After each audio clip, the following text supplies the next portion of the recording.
Someone once asked me, "What do you want?" It was an interesting question to me because it had never been asked in that fashion before. Sure, people have said to me, "What do I want to eat for dinner, for lunch?" Or "What do I want to read?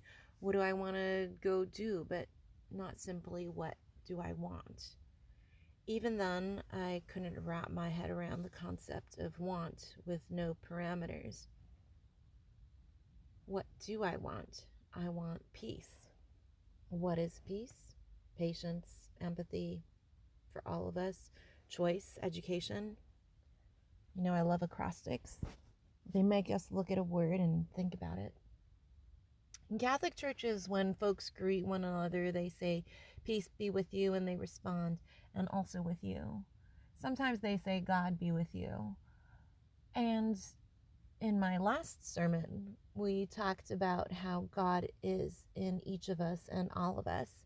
Because if you believe in the Father, the Son, and the Holy Spirit, well, if the Holy Spirit is in each of us, then that means God is in each of us. And like we know, the first commandment says, "Thou shalt have no other gods before me." So what's the challenge? Why can't we have peace? I think one of the big reasons is fear. We have this fear that we just can't necessarily understand or know where it comes from. And to be honest, fear is the reason why we can't look at our fear. I know, pretty ironic, huh? But if we were to take a step back and look and just be still and think and reflect without worrying about what others have to say about us or not have to say about us, we could overcome that fear that exists. Because we wouldn't be afraid anymore of what people thought about what we did or what we didn't do. We wouldn't be fearful of not being accepted. We wouldn't be fearful of being alone. We would eventually come to terms with the fact that we're just doing the best that we can, as is everybody else, and we would do the right thing.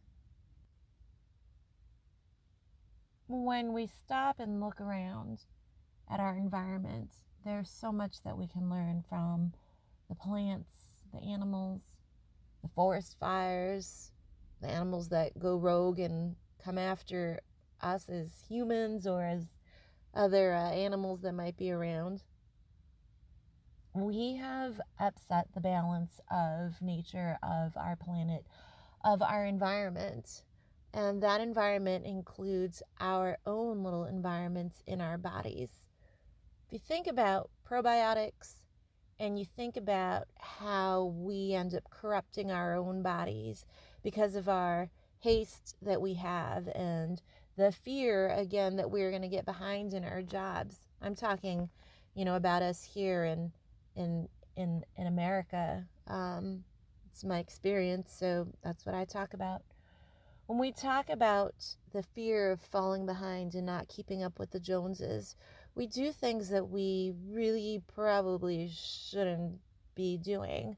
We start taking drugs to help us stay awake longer, to work faster, to be more efficient, to have longer erections, to have sexual arousal. And some folks don't get it, and they think I'm trying to body shame or sex shame or whatever. I'm not. What I'm really doing is just looking at us realistically and optimistically, because too often we do let the pessimism of the fear get in the way.